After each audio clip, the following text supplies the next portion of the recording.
দর্শক, সাবেক প্রধানমন্ত্রী শেখ হাসিনা পুত্র সজীব ওয়াজেদ জয় অনেকদিন থেকেই আলোচনার বাইরে।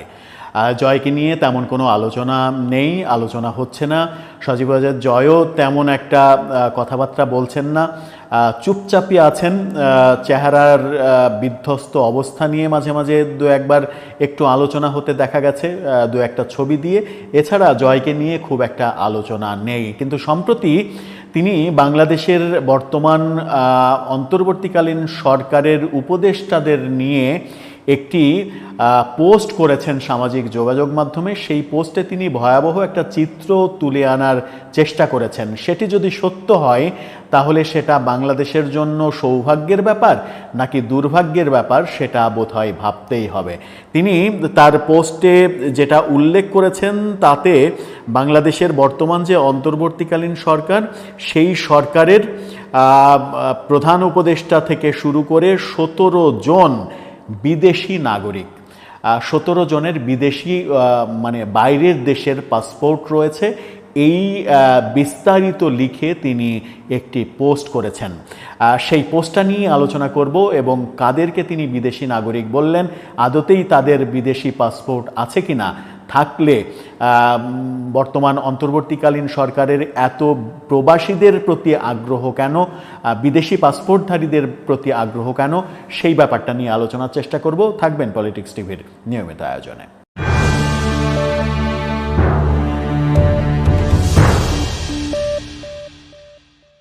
দর্শক, পলিটিক্স টিভির নিয়মিত ভিডিওগুলো স্পন্সর করছে প্রজাপতি.tv, নতুন ওটিটি প্ল্যাটফর্ম। আপনারা চাইলে ইউটিউবে, ফেসবুকে, ইনস্টাগ্রামে, টিকটকে দেখে নিতে পারেন। ডেসক্রিপশন বক্সে লিঙ্ক দেওয়া থাকবে, সেখান থেকেও আপনারা দেখে নিতে পারেন প্রজাপতির কার্যক্রম। বলছিলাম সাবেক প্রধানমন্ত্রী শেখ হাসিনা পুত্র সজীব ওয়াজেদ জয়ের কথা। তিনি ফেসবুকে একটি পোস্ট দিয়েছেন। সেই পোস্টে বাংলাদেশের বর্তমান সরকার সম্পর্কে মারাত্মক অভিযোগ করেছেন। 17 জন বিদেশি নাগরিক, এমন অভিযোগ তিনি তুলে এনেছেন। তিনি পোস্টে লিখেছেন, বাংলাদেশ এখন একটি অনির্বাচিত, অসাংবিধানিক, স্বৈরতান্ত্রিক শাসনের অধীনে চলছে, যা মূলত বিদেশি এজেন্টদের দ্বারা পরিচালিত। তারা বিদেশি প্রভুদের এজেন্ডা বাস্তবায়নের জন্য এখানে এসেছে।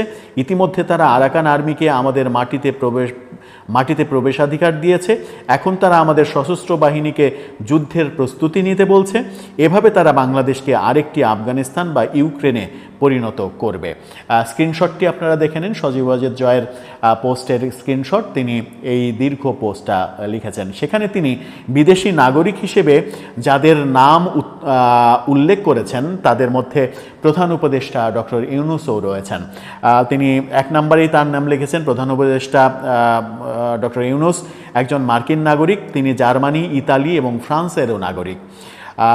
আমি জানি না, আমি নিশ্চিত নই, আমেরিকান নাগরিক এটা জানি, ফ্রান্সেরও সম্ভবত নাগরিক, বাকি দেশগুলোর নাগরিক কিনা আমি নিশ্চিত নয়। পরিবেশ উপদেষ্টা রিজওয়ানা হাসান ব্রিটিশ নাগরিক, এমনটা বলেছেন তিনি। 3 নম্বরে প্রধান উপদেষ্টার আন্তর্জাতিক বিষয়ক বিশেষ দূত লুৎফে সিদ্দিকী সুইস নাগরিক, এমন বলেছেন। জাতীয় নিরাপত্তা উপদেষ্টা খলিলুর রহমান মার্কিন নাগরিক, এটা আমরা সবাই জানি। আনিসুজ্জামান চৌধুরী প্রধান উপদেষ্টার বিশেষ সহকারী, প্রতিমন্ত্রীর মর্যাদা যার রয়েছে, অর্থ মন্ত্রণালয়ে আছেন তিনি অস্ট্রেলীয় নাগরিক।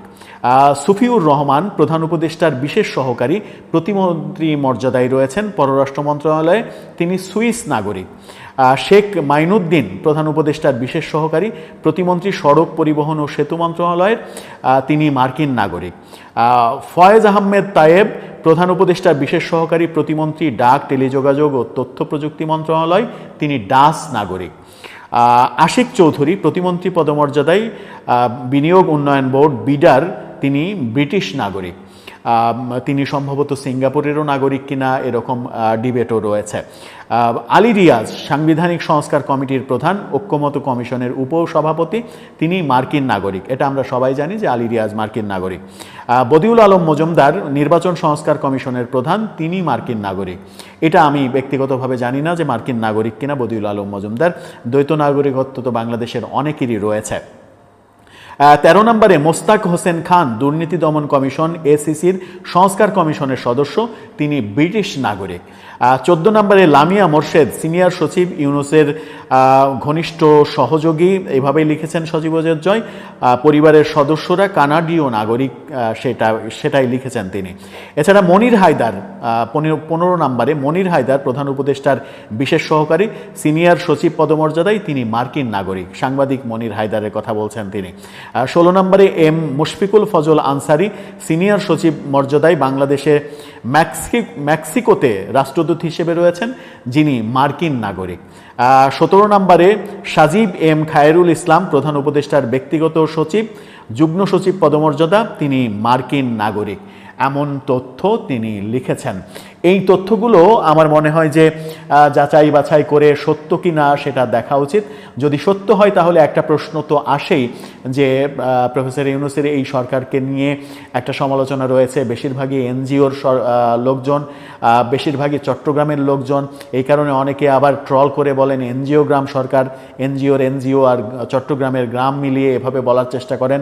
সমালোচনা তো হবেই, সমালোচনা করবেই, কিন্তু এই যে 17 জনের একটা ফিরিস্তি সজীব ওয়াজেদ জয় তুলে ধরলেন সামাজিক যোগাযোগ মাধ্যমে, এটি সত্য কিনা? এটি যদি সত্য হয় তাহলে একটা প্রশ্ন আসেই যে ডক্টর ইউনূস এত বিদেশি পাসপোর্টধারীদের প্রতি আগ্রহী হয়ে উঠলেন কেন?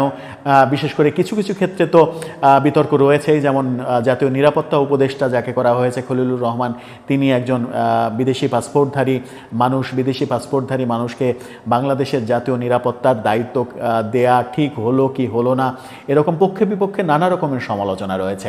সেই সমালোচনাগুলো আমার মনে হয় সরকারের সুষ্ঠু সুন্দরভাবে উতরানো উচিত এবং সঠিক যুক্তি দিয়ে একটা ব্যাখ্যা দেওয়া উচিত যে এটা এই কারণে করা হয়েছে, ওটা ওই কারণে করা হয়েছে, এবং সবটাই বাংলাদেশের স্বার্থে করা হয়েছে, বৃহত্তর স্বার্থে করা হয়েছে। আমার মনে হয় সরকার এই ব্যাপারে একটা ব্যাখ্যা দেবে, যেন সজীব ওয়াজেদ জয়ের এই যে এই পোস্টটা খুব একটা নেগেটিভ ইম্প্যাক্ট ফেলতে না পারে। দর্শক, আপনার কি মনে হয় সজীব ওয়াজেদ জয়ের অনেক দিন পরে সামাজিক যোগাযোগ মাধ্যমে এই যে এই পোস্টটা কতটা গুরুত্ব বহন করে? আপনার মতামত জানিয়ে লিখতে পারেন আমাদের কমেন্ট।